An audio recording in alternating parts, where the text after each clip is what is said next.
All right, 2022, the actual question here, Diffy Q. So we had a Diffy Q in 2023, a Diffy Q in 2022. So here's your differential equation in the slope field. Now part A, super simple. You read it, press pause and try it. So can you sketch the solution through this point? So you just follow the slopes. So the slopes are going up and then they're going down. Slopes are going down and then they go up and then they go down, and there's the slope, and you could follow right and you get a check mark because you're smart like that. And then you can't see me, right? I said, you ready? You're smart like that. Now you know. The second part, again, I want you to answer it on this page here on the left where it's blank. Write an equation for the tangent line. So this is what that would look like. So for an equation of a tangent line, we know that we need the x coordinate, which is 1, the y coordinate, which is 2, and we need to know the slope. So we need to know the derivative of x. That's given up here. That's 1/2 sine pi over 2 x, the square root of y plus 7. That's the derivative, the slope. So then I'm going to plug 1 in for x and 2 in for y.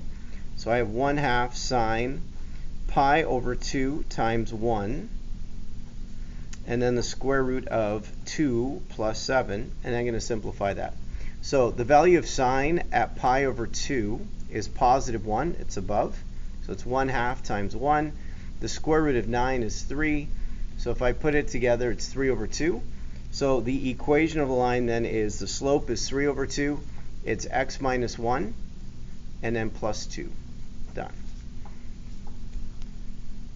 And then it said use that to approximate 0.8. So I don't need to simplify this.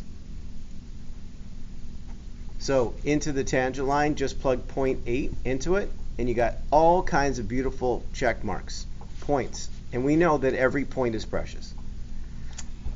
5C. It's known that the second derivative is greater than 0 from -1 to 1. So that's where 0.8 is, between -1 and 1. So what does this mean if the second derivative is greater than 0? So that means we know it's concave up. If it's concave up and you have a tangent line, is that line above or below the curve? And you can see this line is below. So what does that mean in terms of over or under? That means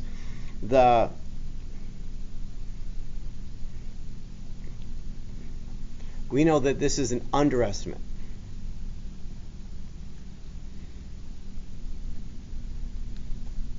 Why? Since the second derivative point is what? Concave down, up. Should I get it right? Beautiful. More check marks.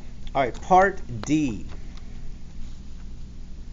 Here's a ton of points. We got this. We are going to solve this. So dy by dx, and we're going to solve it and not be intimidated by this.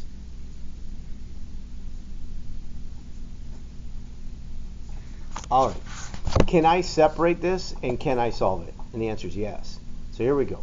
The y is on one side. So I'm going to divide by the square root of y plus 7, and I'm going to multiply by dx. So there's step 1. You get a check mark. Next, I'm going to write it friendly. So this side is going to be y plus 7 to the negative 1/2. So the square root of y plus 7, write it as y plus 7 to the negative 1/2. Here, what is the hook? What should it be? And then what did it become? So we're going to set that up in terms of it as well. So let's rewrite it. We're ready to go, and I'm going to write it again on another piece of it. I'm losing space. So I'm going to write it here again. So we're going to integrate y plus 7 to the negative 1/2. I'm going to integrate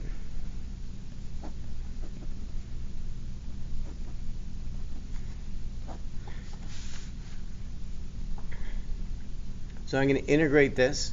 Now the hook for pi over 2 times x is pi over 2. So this should be pi over 2.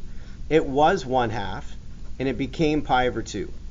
So it was 1/2 divided by what is, and then we'll simplify that. So first of all, this side. How do I integrate negative a half? I add 1 to the exponent.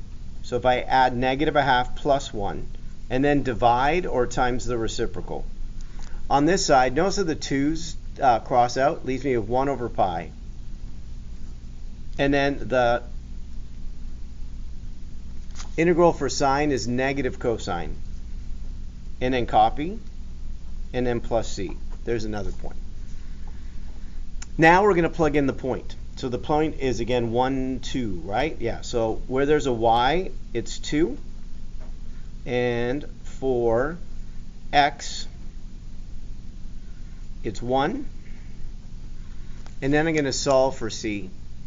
So 2 plus 7 is 9, and the square root of 9 is 3, times 2 is 6. The value of cosine at pi over 2, if you think where pi over 2 is, up here at the top, the x-coordinate is 0. So this is just 0. So c is equal to 6. There's another check mark. So I'm going to go back and write 2y plus 7, negative 1 over pi, cosine pi over 2x, but now I know that c is 6. So I want to get y by itself, and I'm going to be patient. I'm going to do it. Step 1 is I'm going to divide by 2. And I'm going to write this as square root. So I'm going to divide everything by 2. So if I divide the first expression by 2, we can either do that, or I'll show you another way if you don't like that. And then 6 divided by 2 is 3. We could also write it like this if you don't like that. You could just write, as long as it's equivalent, you can also do this, right? It's the same thing. Then what do you do after that is you square it. So y plus 7, we're just going to, this whole beautiful thing,